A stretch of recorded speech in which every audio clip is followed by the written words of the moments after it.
Hello' friends, আজি আৰু গাহৰি মাংস বনাবলৈ ওলাইছোঁ বেম্বো শ্বুটৰ লগত। সেইদিনাখন আগৰ ভিডিঅ'টো দেখা পাইছে আপোনালোকে। বেম্বো শ্বুট বইল কৰিছিলোঁ গাহৰি মাংসৰ লগত। এটা কথা মানে যোনবোৰ মানুহে গাহৰি নাখায় বেয়া পাব পাৰে, সেইটো আপোনালোকে নাচালেই হ'ল ভিডিঅ'টো। সেইটো কৈ লৈছোঁ মই, মানে সকলো মানুহেতো আৰু গাহৰি নাখায়।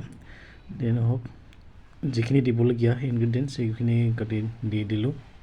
এতিয়া বেম্বো শ্বুটখিনি দি দিম। আৰু এটা কথা, ইয়াতে বেম্বো শ্বুটখিনি যেতিয়া ফ্ৰাই কৰা মানে চব্জি হয় বা মাংসই হওক বা ক'ত দিয়া হয়, মানে যিটো হালধি দিয়া হয় না, হালধি দিলে তিতা হৈ যায়। সেইকাৰণে অকণমান খাৰ ছটিয়াই দিব লাগিব। খাৰটো আমাৰ যিটো কলৰ খাৰ হয়, আমাৰ নেচাৰেল, সেইটো ছ'ডা নহয়।